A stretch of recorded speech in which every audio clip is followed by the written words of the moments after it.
Bueno, muy bien, pues vamos a reanudar la sesión. Esquecime de decir algo na intervención anterior que sí quero deixar de mencionar. Vería a ocasión ao longo de todo o día, pero o digo xa. E é que, efectivamente, hai un momento decía, nos últimos 20, 30 anos, pois isto xa cobrou velocidade de cruceiro, non? O que quería decir é que, efectivamente, nos últimos 20, 25 anos eu observo, eu que non son un especialista nesto, os especialistas son eles, os que van a intervenir, os que van a intervir, pero eu, en fin, como lector atento e curioso pola evolución da economía, observo que sí se está producindo unha gran cantidad de análisis, de estudios cada vez máis rigurosos nesta dirección, non? E debo decir que isto tamén o temos en Galicia, non quero deixar de mencionalo, non? Porque en Galicia xa se van acumulando algúns traballos moi interesantes nesta dirección. Quero recordar algúns traballos que creo que son bastante senlleiros, como aquel libro publicado pola bella histórica Fundación Caixa Galicia no ano 2010, creo que se titulaba O Capital da Cultura en Galicia. O Capital da Cultura en Galicia, que estaba compilado, coordinado por Víctor Freixanes e Alberto Meixide. Logo están todos os estudios estos do sistema productivo da cultura en Galicia, non? Do propio observatorio do Consello, e nese sentido debo decir que o propio Consello ten unha liña de estudio, de investigación, eu creo que moi destacada nesta dirección, de análise da evolución das industrias culturais. E, bueno, non quería deixar de suñar, non quería que se me esquecera mencionar isto, non? Bueno, e agora vou presentar o primeiro relator, fago con moito gusto, o profesor Luís César Herrero Prieto, que é un compañeiro de hai moitos anos, o conozo desde hai moitos anos, catedrático da Universidade de Valladolid, verdad? Que, sobre todo, o seu campo de análise claramente é o da economía da cultura, e, bueno, as súas aportacións son múltiples en moitos ámbitos, non? Que teñen que ver cos museos, coa eficiencia das institucións culturais, co turismo cultural, os indicadores de capital cultural. Ten publicacións en algunhas das principais revistas desta liña, como o Journal of Cultural Economics, o Journal of Cultural Heritage, o Journal of Cultural Policy, bueno, algunhas das revistas claramente de referencia neste ámbito, non? A miña presentación é breve, tampouco se trata de ler aquí os méritos múltiples que cada un dos relatores ten, pero sí señalaría unha nota sustancial no currículum, na caracterización actual profesional do profesor Herrero, e é que actualmente é presidente da Asociación Internacional de Cultural Economics, se chama exactamente Association for Cultural Economics International, non? Actualmente, me parece, non? Bueno, pues creo que isto o dice todo. Creo que isto resume o grandísimo interese que ten para nós contar contigo, el grandísimo interés que tiene para todos nosotros contar contigo en esta jornada. César. Pues muchas gracias. Quiero agradecer en primer lugar al Consello da Cultura Galega la invitación para participar en este foro y gracias, felicidades también, José Carlos, por la iniciativa y gracias por tus palabras de presentación. En realidad, cuando me propusieron el tema sobre el que debía de hablar, la economía como valor económico, preparándome la conferencia, me pareció ocurrente y un poco nostálgico rescatar uno de los primeros cursos que organicé en la Universidad de Valladolid, allá como en 2002, balbuceando en este ámbito de la economía de la cultura, y que creo que es uno de los títulos más ocurrentes que hemos tenido, que es Economía de la cultura, el valor de la emoción. Porque, en realidad, ¿qué es cultura? Cultura es emoción, es reconocimiento del talento, es reconocimiento de la belleza, es la perplejidad sobre una expresión artística, una expresión de creatividad, un valor simbólico, y en cualquier obra de arte o cuando vamos al teatro o vemos una película lo podemos reconocer. Esta emoción no solamente es de quien lo crea, sino también de quien lo disfruta. Y, por lo tanto, quiero atraer aquí que no solamente es la producción y la creatividad, sino también el consumo de cultura. Y quizás incluso podríamos hablar de quienes lo gestionan, de quienes lo proveen, de quienes lo programan, y podríamos hablar también del arte de la gestión cultural. De tal manera que sobre estas premisas no se van a encontrar conmigo en que yo voy a hablar del impacto económico de la cultura simplemente, que es lo que realmente esperan encontrar de los economistas con un bolígrafo, un lapicero prestado ahora encima de la oreja, sino que realmente los temas que yo pretendo abordar es la visión que desde el punto de vista del análisis económico tenemos sobre la relación de los humanos con la cultura como expresión de belleza, la relación de los seres humanos con la cultura como expresión de identidad también. ¿Cómo abordamos desde la economía el análisis de la cultura, de los bienes y de los mercados culturales? ¿Cuáles son las principales contribuciones que la cultura realiza en el ámbito de una economía moderna y cuáles son los principales desafíos del sector cultural? Estos que son los temas que un poco ambiciosos que pretendo abordar en la conferencia, lo divido, por lo tanto, en estas tres partes: economía, cultura y conducta. La cultura desde el punto de vista del análisis económico y contribuciones de la cultura a la economía. Trataré de defender distintos argumentos con ejemplos y aplicaciones que a lo largo de esta pequeña, larga historia trabajando en el tema puedo aportar.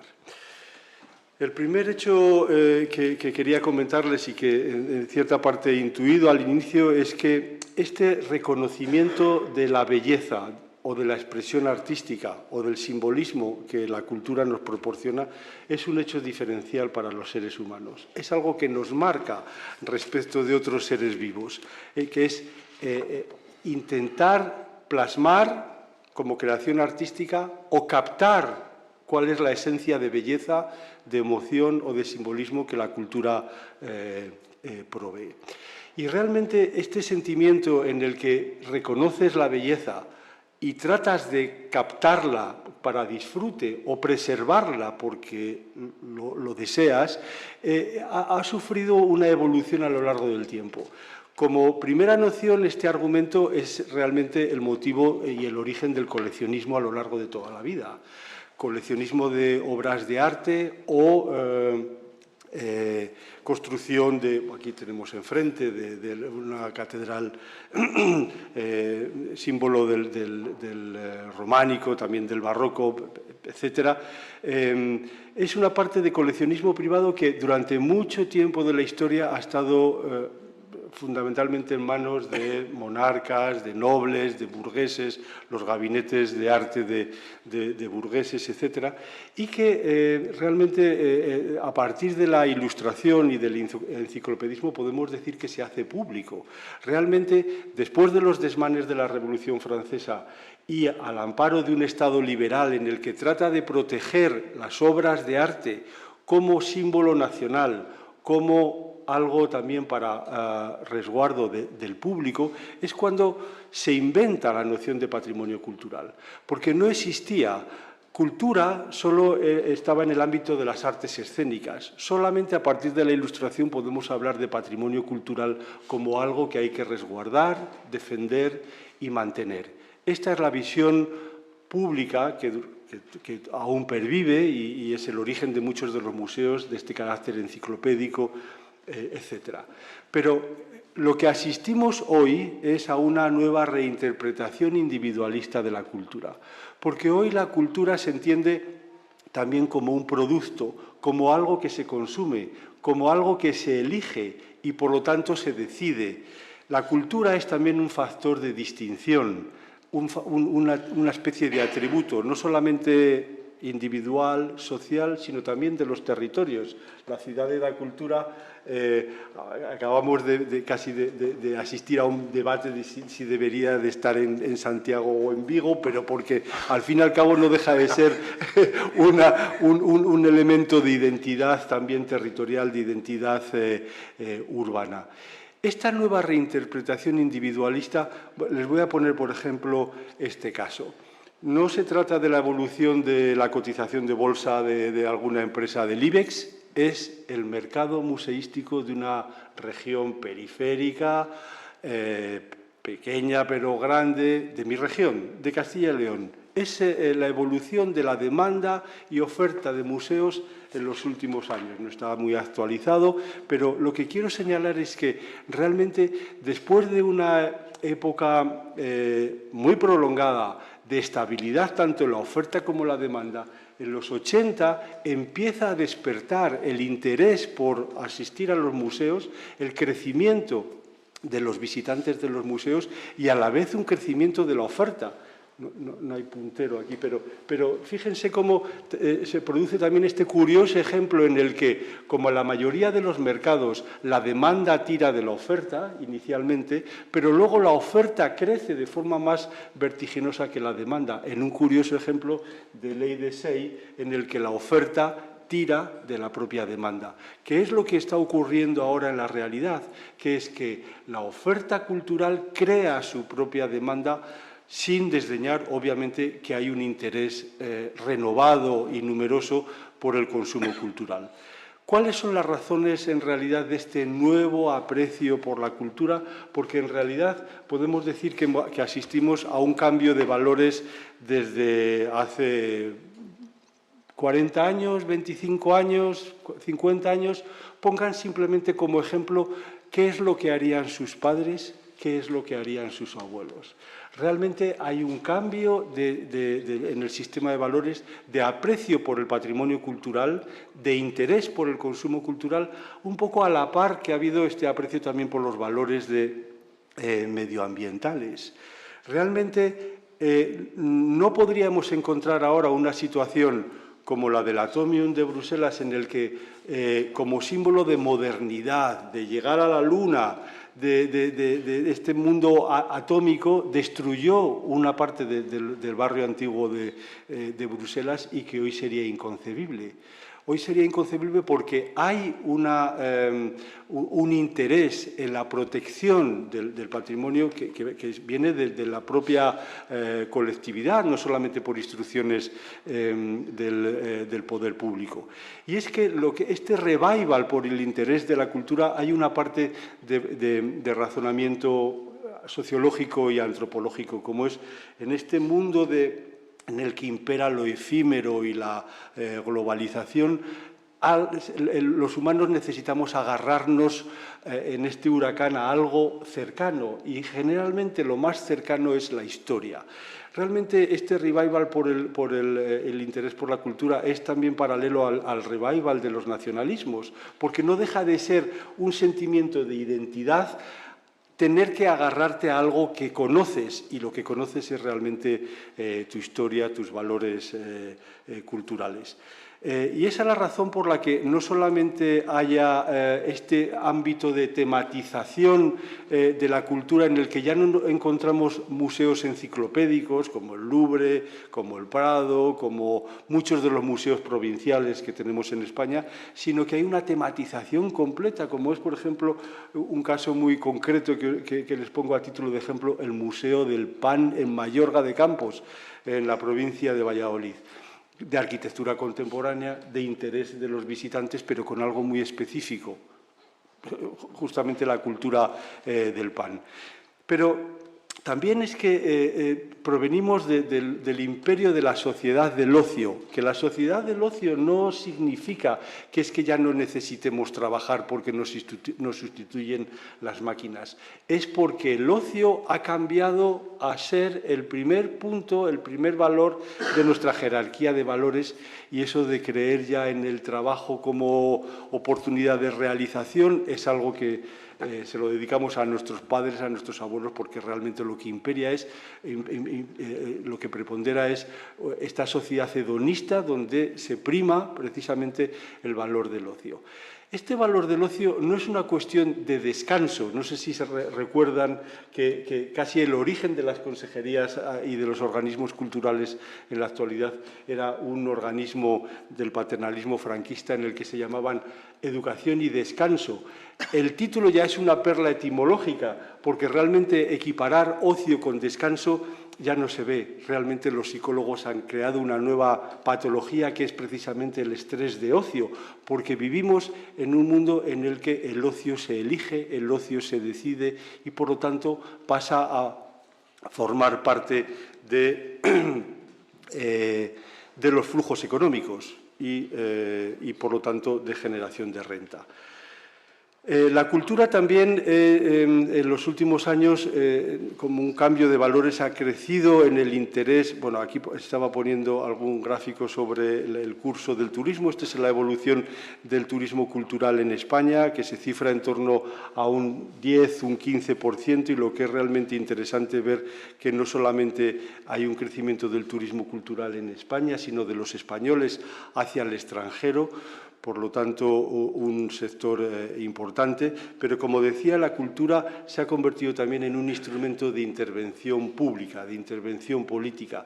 Es realmente uno de los puntales más atractivos para la administración pública. Ya se lo inventaron los romanos, lo de pan y circo, pero una reinterpretación en la actualidad pues podría ser este crecimiento desmesurado que hemos tenido en España, particularmente de infraestructuras culturales y también de programación cultural, que no es algo solamente identificativo de las economías occidentales, sino que ahí tienen como en el Golfo Pérsico, a base de arquitectura de autor, o incluso, ¿quién se lo iba a decir a los franceses?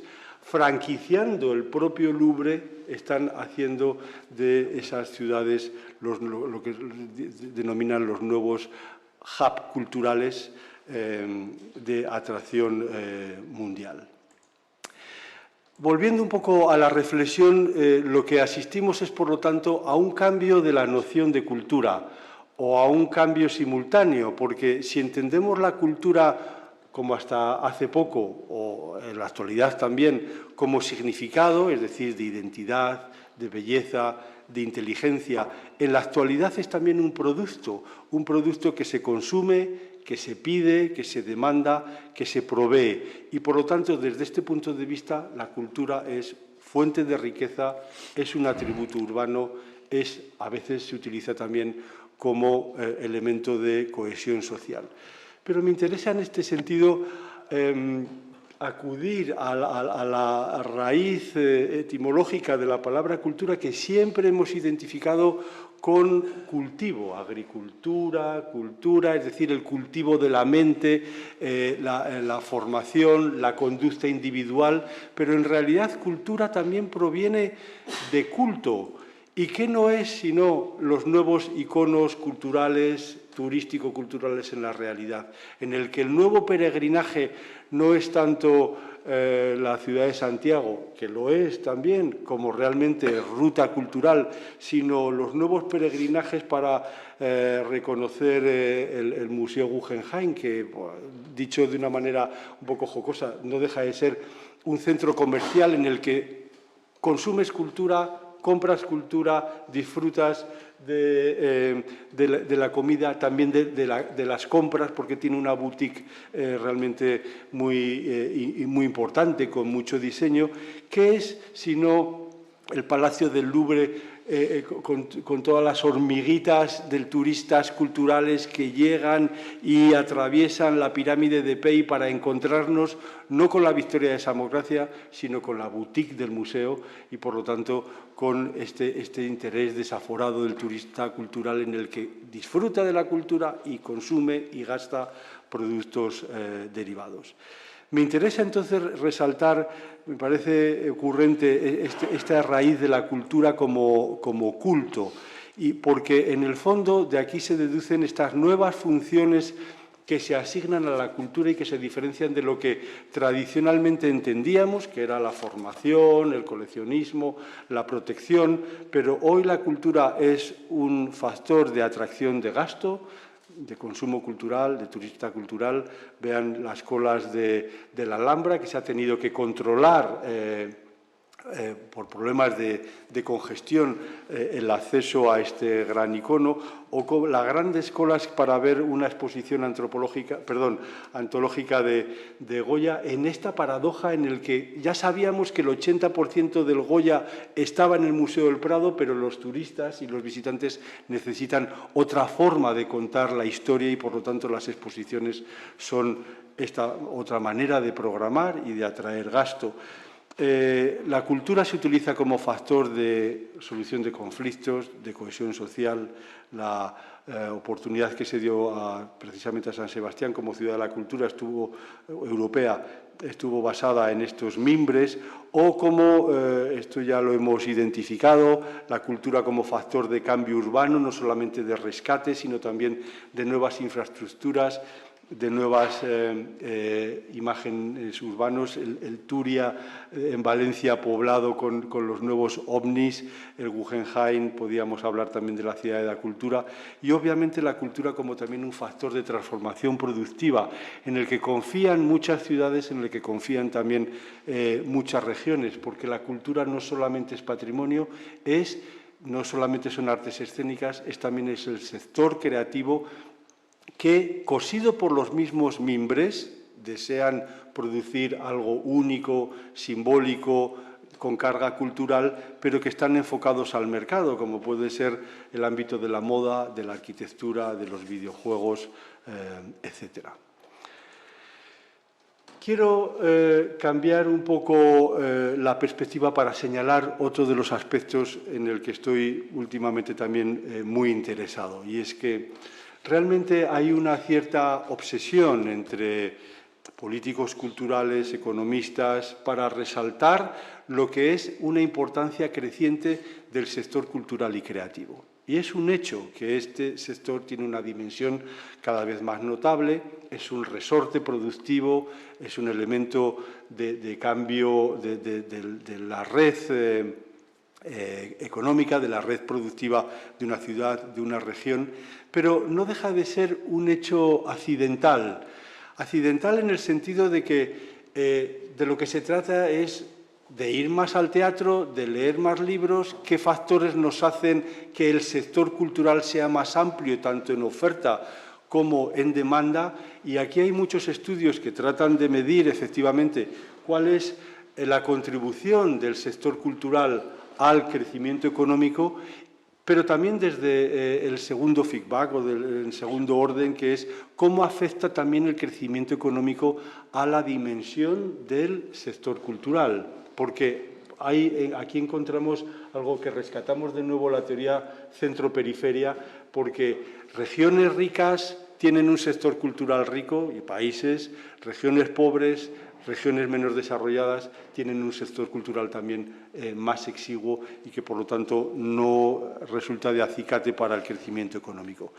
Pero decía que me interesa señalar qué relaciones hay también con la cultura heredada, es decir, con la identidad, porque uno puede ir más veces al teatro, un crecimiento tanto del consumo cultural como de la oferta, pero uno no puede dejar de ser cosas que son heredadas.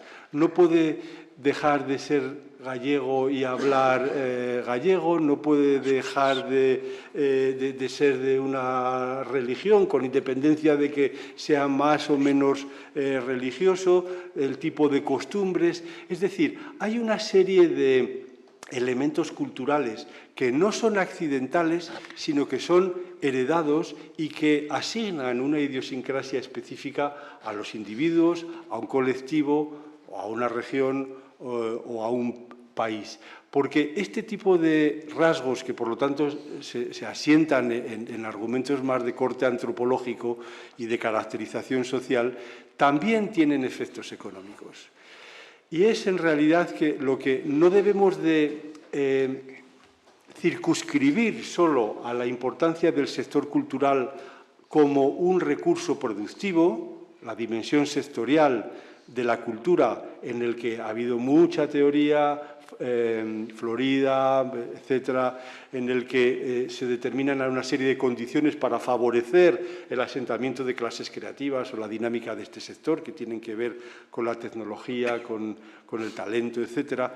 Yo hablo de más allá, qué hay detrás de todo esto, como es la historia, la lengua, la diversidad, las costumbres, la religión, que marcan la identidad cultural de un colectivo, de un pueblo, y que tienen también consecuencias en términos de desarrollo económico, y los resortes que pueden coadyuvar en este sentido pueden ser la educación, el emprendimiento, etcétera. José Carlos conoce que estaba interesado en este tema desde hace tiempo, y realmente lo tenemos ya prácticamente acabado, en el que hemos tratado de construir en España a nivel provincial y regional lo que denominamos un indicador de capital cultural, utilizando variables que no están en contabilidad nacional, pero que identifican los territorios o los colectivos. Y, por lo tanto, considerar un vector de identidad territorial como las infraestructuras y los recursos naturales que una región dispone, como por ejemplo el Camino de Santiago, o aquellos elementos inmateriales, como pueden ser las fallas de Valencia. Decisión más antieconómica no puede existir, que es que el trabajo durante un año lo pone en fuego en una noche, pero realmente es algo idiosincrático que existe y que, por lo tanto, identifica también un territorio. Aquí podemos incluir también conmemoraciones, patrimonio inmaterial, el cúmulo de instituciones culturales que, aun cuando son instituciones tangibles, son fruto de una iniciativa a lo largo de la historia, y también lo que denominamos un vector de identidad cultural colectiva, como la acumulación de talento, las redes culturales o la formación en bellas artes. Detrás de este planteamiento que les hago tan sintético, lo que hay es un número muy considerable de variables en el que hemos construido un indicador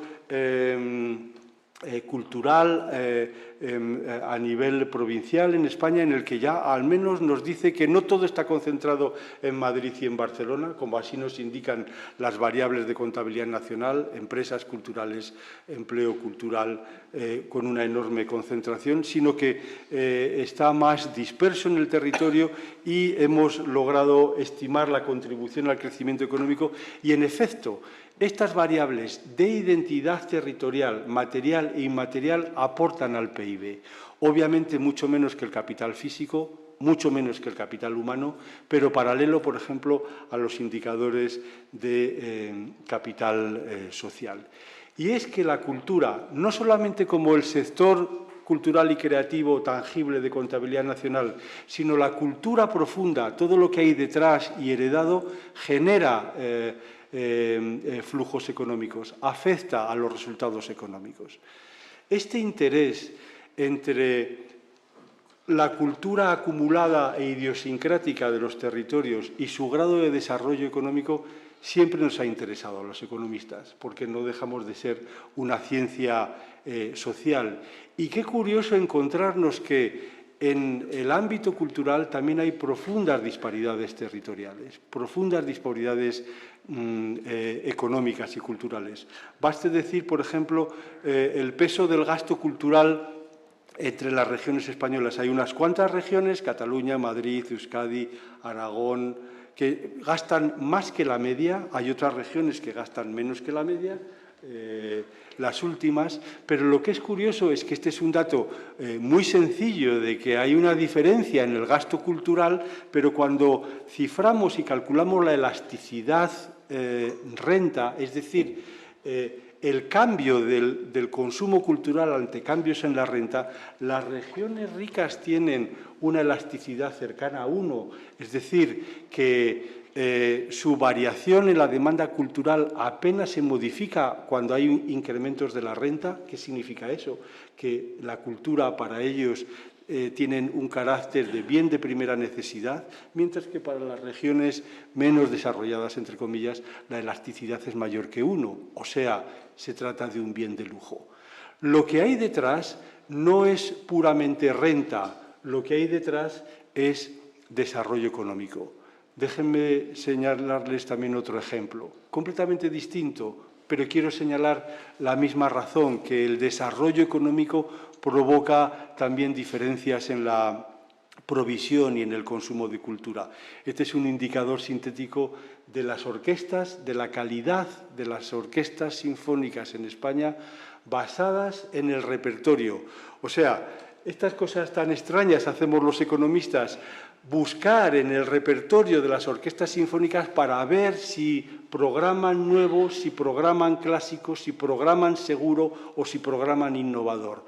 Con un indicador que ahora no tengo tiempo de detallar en su desmenuzarlo, encontramos cómo hay orquestas más innovadoras, con mayor calidad, más arriesgadas, y orquestas menos seguras, más seguras, menos arriesgadas, que tienen una relación también con el grado de desarrollo económico. Las orquestas en el norte de España son más innovadoras, son con mayor calidad. En este indicador sintético, ahí están las de Galicia precisamente y la de Castilla y León. No hay ninguna cacerolada en los datos, y las orquestas del sur. Bien, abordo la segunda parte de mi conferencia, en el que aquí sí que voy a hacer un poco de delimitación de qué hacemos los economistas en este ámbito de la economía de la cultura. Y, por lo tanto, voy a hablar de la razón de ser de nuestro ámbito. ¿Por qué los economistas podemos hablar de cultura? Pues por toda esta serie de razones. En primer lugar, los bienes culturales son bienes sobre los que los individuos son capaces de determinar sus preferencias y, por lo tanto, hay estudios de demanda. Los bienes culturales no caen gratuitos del cielo, consumen recursos, tienen un coste de oportunidad y, por lo tanto, resulta de interés también entender el proceso de creación como producción cultural y el mercado de trabajo de los artistas. Podríamos decir que Picasso, cuando pintó el Guernica, pues aparte del simbolismo, pues tuvo unos costes relativamente baratos, porque solo mezcló negros, blancos y grises. Hay estudios precisamente en el que analizan los colores del arte como relacionados con la época también de depresión, de crisis económica. Los bienes culturales, como decía también, no caen del cielo, sino que se proveen de manera pública, sobre todo en modelos continentales como los que tenemos, pero deben de estar sujetos también a justificación y a evaluación y, por lo tanto, a control y a gestión. Es lo que decía al inicio de la conferencia, el arte de la gestión cultural, no con la pólvora del rey, sino también rendimiento de cuentas respecto de lo que se hace y, sobre todo, también control de los peligros que existen, como es la excesiva congestión y banalización de determinados recursos culturales. Los bienes culturales generan impacto económico e impacto sobre el bienestar y, por lo tanto, ahí analizamos cuál es la dimensión y los efectos incluso sobre la felicidad de los individuos.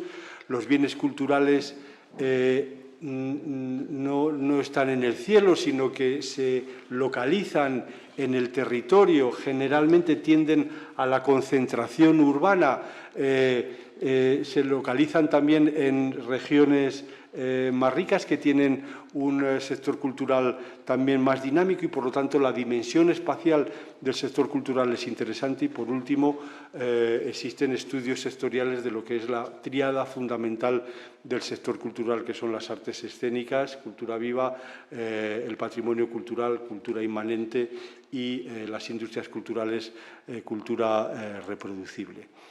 Sobre estos mimbres es donde existimos, y simplemente señalo cuál es la definición de la economía de la cultura desde el Journal of Cultural Economics, que es la aplicación del análisis económico a las artes creativas y escénicas, industrias culturales y patrimonio provistos de manera pública o privada.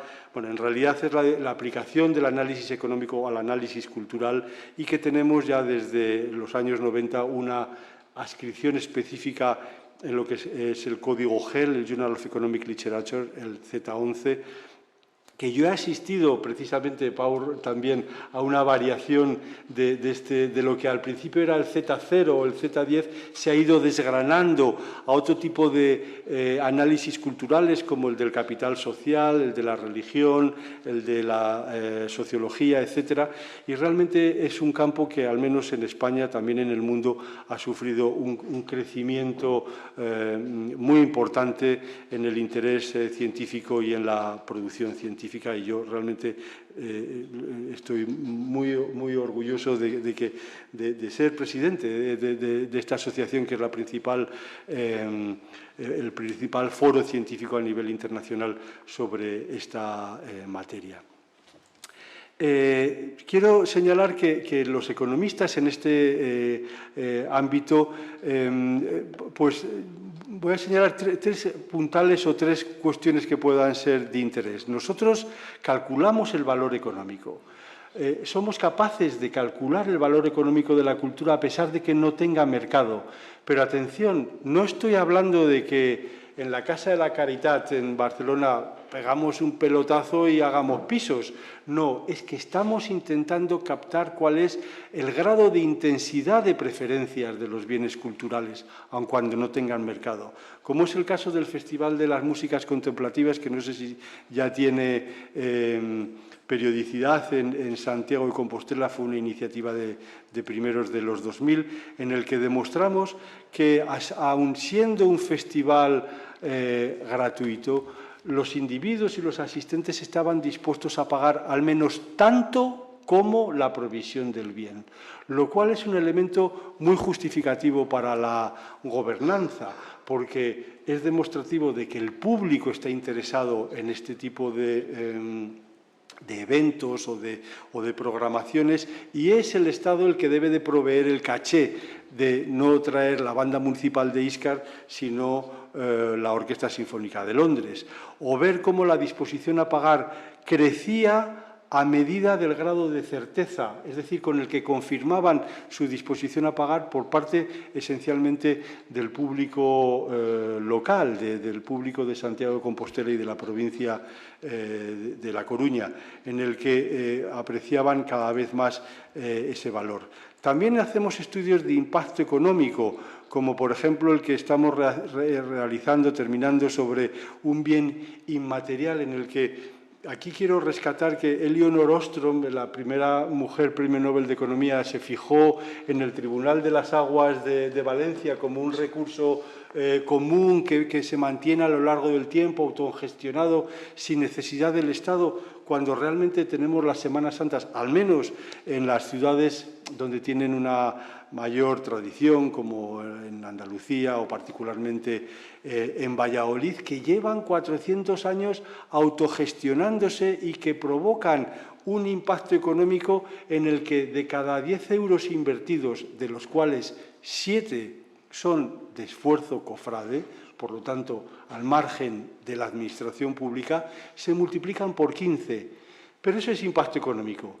Esto sí que es impacto económico, pero realmente lo que hemos tratado también detrás es de ver cuáles son las razones íntimas para realizar este tipo de esfuerzo, de donación o de colaboración de trabajo en este recurso común, y hemos encontrado en el que se dona más o se invierte o se aporta más trabajo conforme mayor es el grado de religiosidad, lo cual es entendible, pero también cuanto mayor es el grado de reputación social, lo cual nos vuelve a demostrar que por mucho altruismo que hay, detrás hay un pseudo egoísmo, en este caso basado en la reputación social. Por lo tanto, un dato de interés.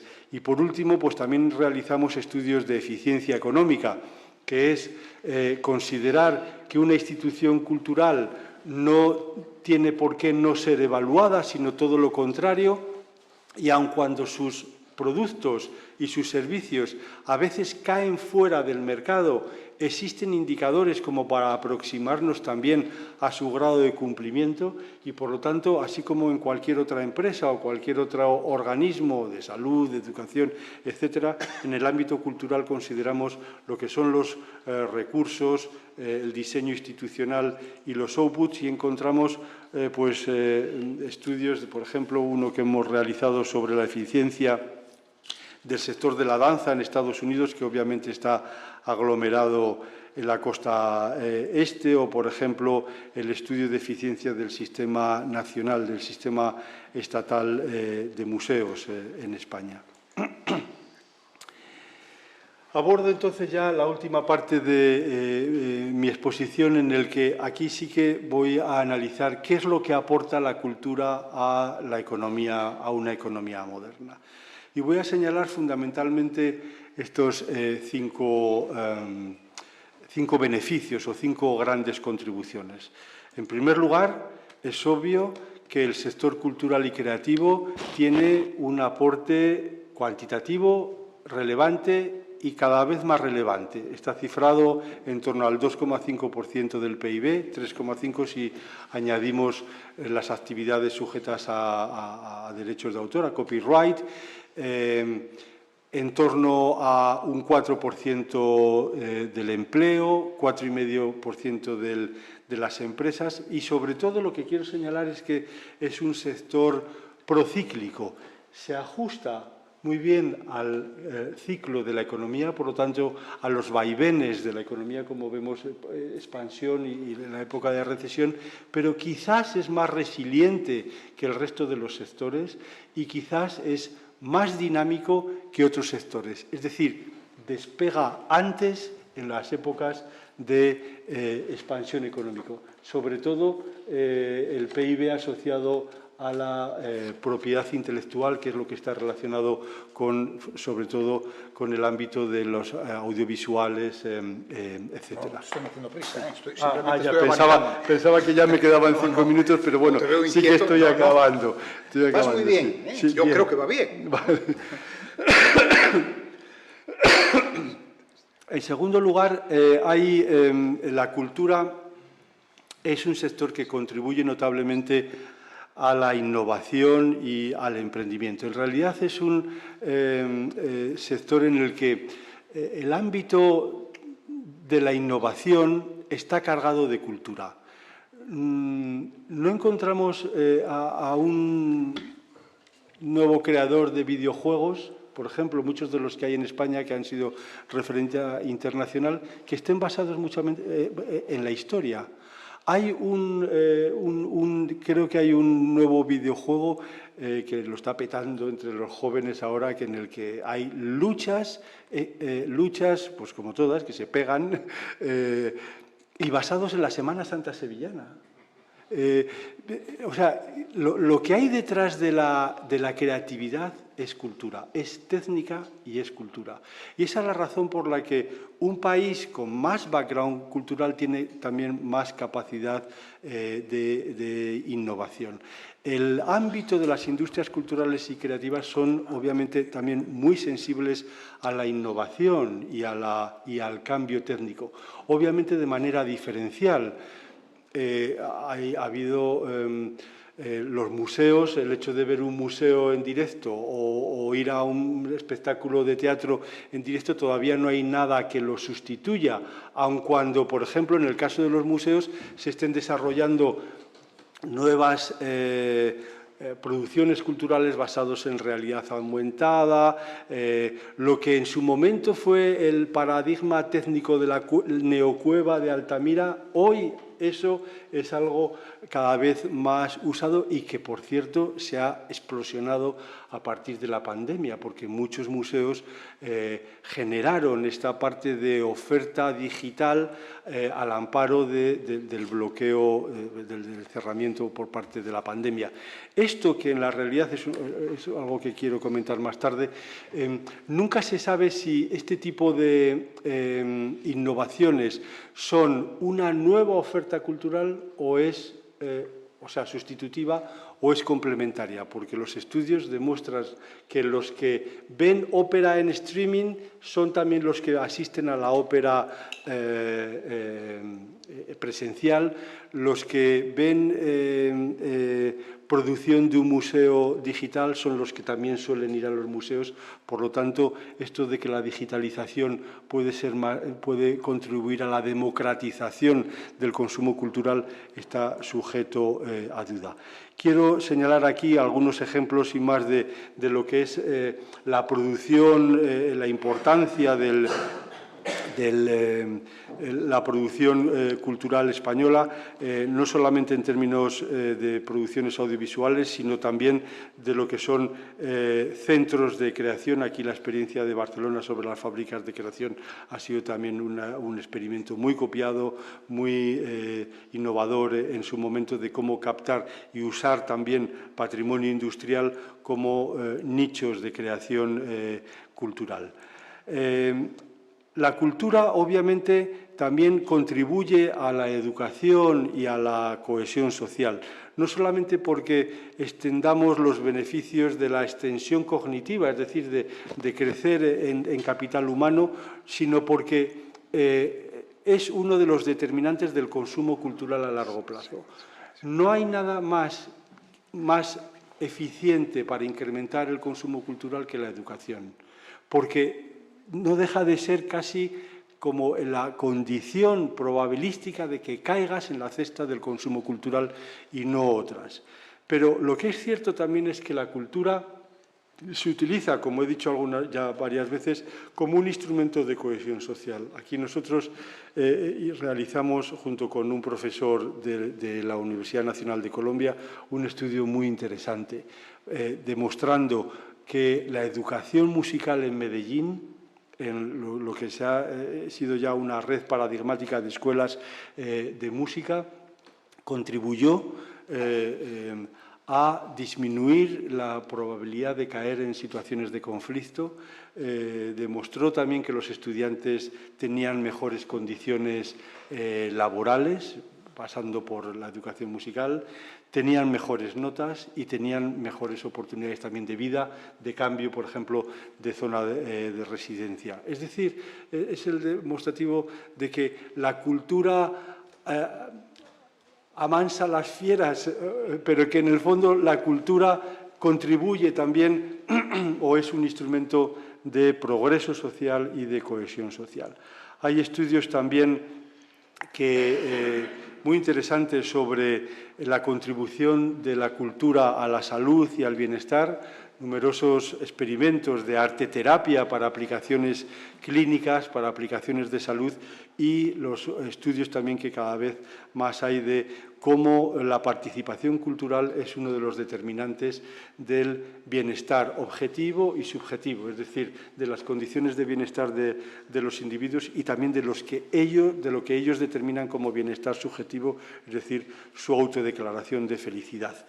Y por último, pues la cultura también contribuye a la identidad y a la reputación. Y no puedo por menos rescatar aquí, ya que comparto diálogo con Josep Ramoneda, pues traer quizás uno de los hitos reputacionales que hemos tenido una generación en aquel momento de entusiasmo y de juventud desmedida, diciendo hola al mundo desde la Barcelona olímpica. No es que fuese cultura, realmente deporte y cultura son elementos muy transversales, o cómo, por ejemplo, se utiliza también la cultura en la última cumbre de la OTAN. Es decir, identificar también la reputación de un país, los valores de un país en cualquiera de los eventos, y en este caso pues, fue uno de los logros también. Por último, desafíos. Aquí ya un tono un poco más reflexivo sobre los desafíos, que me voy a centrar fundamentalmente en el segundo y en el tercero, porque me interesa señalar que, aparte de la definición del sector y del ámbito del Big Data y del Cultural Data Science, que realmente es algo no por descubrir, sino que ya estamos recibiendo los resultados de este ámbito tan apasionante, pero sí que me interesa hablar de las cuestiones sobre provisión de cultura y política cultural. Porque, en realidad, yo voy a decir algo que a lo mejor a algunos les sorprende, pero yo creo que ahora tenemos una inflación cultural. Y completamente legítima. Todo es cultura. Todo es cultura. Así como quizás para nuestros abuelos cultura era el Louvre, la Torre de Pisa, el Museo del Prado, Gaudí, hoy todo es cultura, porque todo lo que el ser humano ha manejado con sus manos a lo largo del tiempo y que tiene un cierto simbolismo, es cultura. Y, por lo tanto, tiene los mismos derechos para ser protegido, para ser preservado. Fíjense que el ámbito del patrimonio cultural se ha extendido desde los grandes iconos culturales a nociones más ecosistémicas, es decir, en un ámbito territorial, o incluso más paisajísticas. La propia UNESCO ha declarado, tiene ya nuevas líneas de asignación de patrimonio de la humanidad, no solo a iconos culturales, sino a paisajes de la humanidad, a patrimonio inmaterial, y, por lo tanto, esta extensión también de la noción del patrimonio cultural está provocando una inflación cultural, una inflación que es imposible de soportar con dinero público siempre. Y sobre todo porque se está produciendo esta ambivalencia en el que probablemente la demanda esté concentrada en grandes iconos culturales con todos los riesgos, es decir, el riesgo de Santiago de Compostela, de la masificación del peregrinaje y del turismo cultural, el riesgo que comentábamos de Toledo, de Salamanca, de las grandes ciudades, de la Alhambra de Granada, en el que el turismo, más que un maná, es la última de las 7 pestes, porque realmente degrada, banaliza, elimina el sentido cultural, cambia de lo que es cultura como significado a cultura como una especie de decorado, pero por el contrario nos encontramos con grandes espacios, y estoy hablando fundamentalmente de mi región, aun cuando yo creo que en Galicia compartimos esta parte de ruralidad, en el que la ruralidad no es solamente patrimonio natural,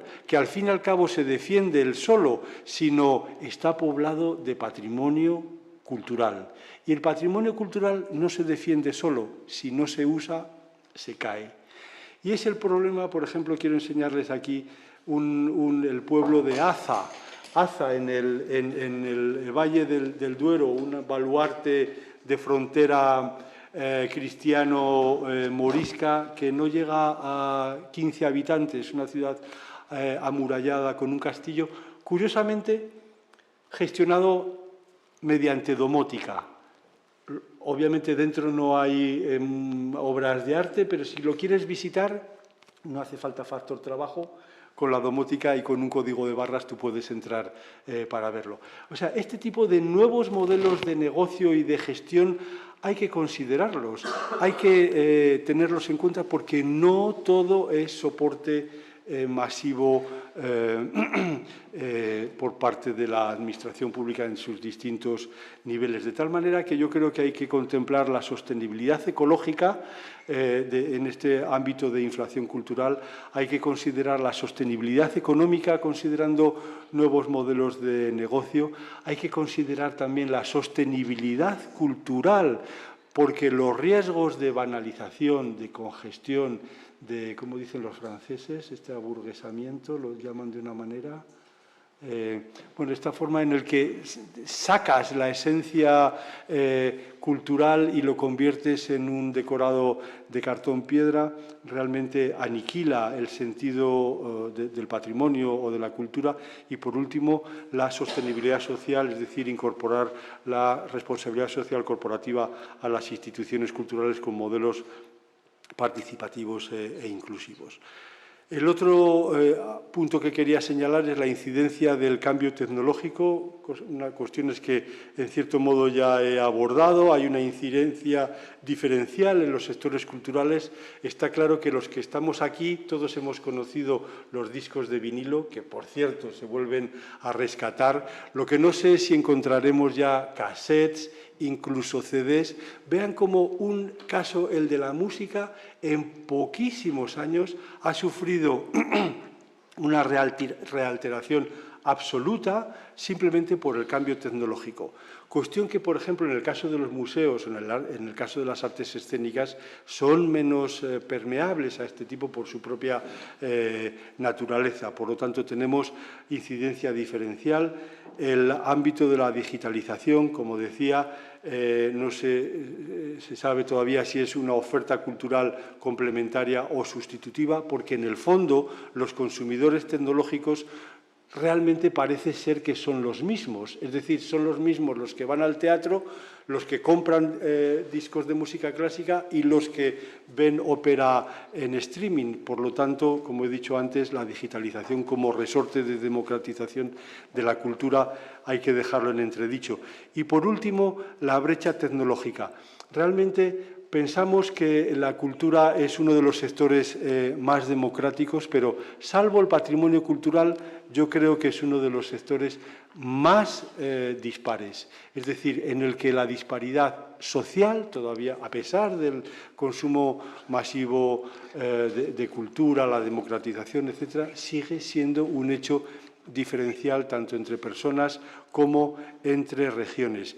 Y aquí nosotros hemos calculado, quiero demostrarlo porque hemos calculado un indicador de creatividad por regiones, en las regiones europeas, basadas en los círculos creativos de David Crosby, Florida, etcétera. Es decir, ¿cuál es la capacidad creativa que tienen las regiones en este sector?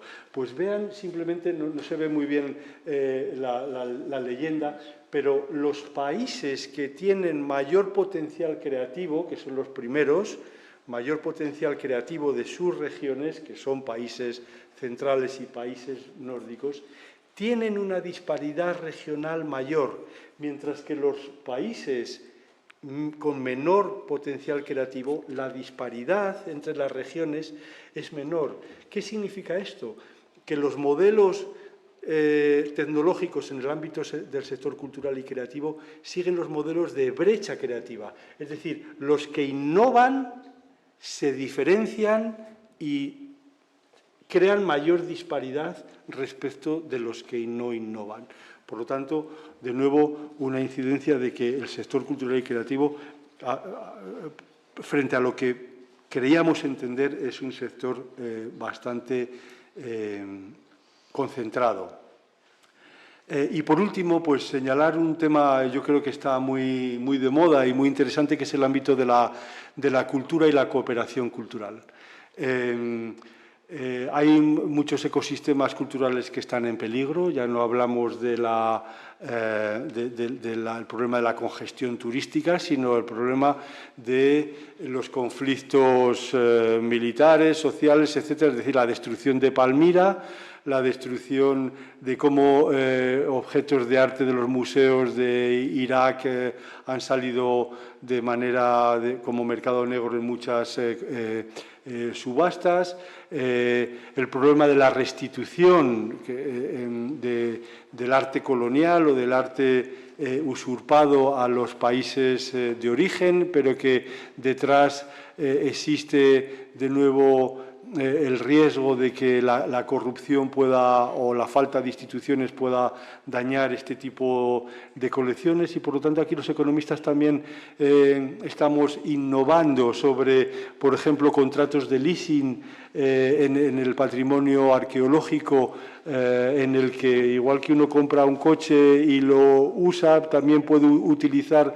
qué sé yo, los bronces de Denim o material arqueológico en préstamo, y por lo tanto puede ser interesante para los países originarios, o un tema para mí apasionante como es la definición de los bienes públicos globales, que puede ser también una de las resortes de defensa de algunos de los elementos de patrimonio cultural de carácter internacional.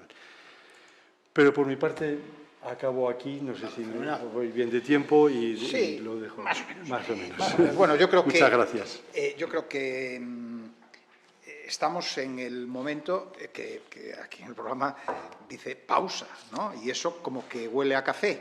Y me parece, porque luego vamos a tener todo un rato de debate, ¿eh? O sea que mejor así, ¿verdad? Bueno, pues entonces retornamos en media hora más o menos, a las 12.